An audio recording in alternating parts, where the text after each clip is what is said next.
What are you looking out for from these bank CEOs when it comes to their outlook for 2021? Yes, as you said, that so the investment banking side of the business should be very strong. It actually, paradoxically, in a pandemic year, investment banking really saved many of those banks, especially the universal banks such as JP Morgan, Citi, or Bank of America. And also, I think the most important thing is the net interest margin. We know rates are very low. We just heard Chair Powell saying yesterday that rates will remain lower for the foreseeable future.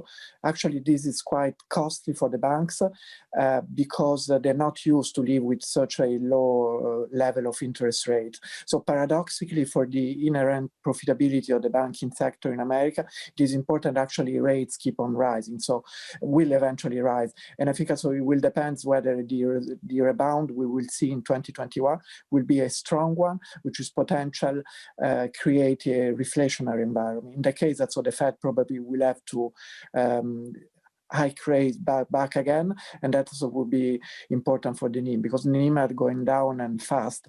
Just to give you a number, in Q1 20, the average NIM for commercial bank in America was 3%, and by Q3 was 250. So that's a 50 basis point decline in 9 months. That's something almost unprecedented. So it is actually very painful for the commercial banks in America.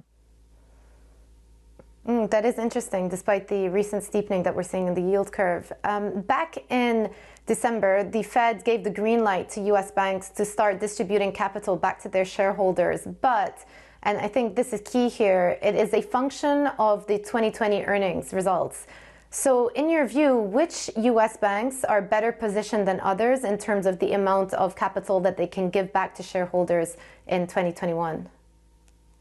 Yes, as you say, that's so the result of the second part of the DFAST in December permitted the Fed to re-enjoy some of these share buybacks.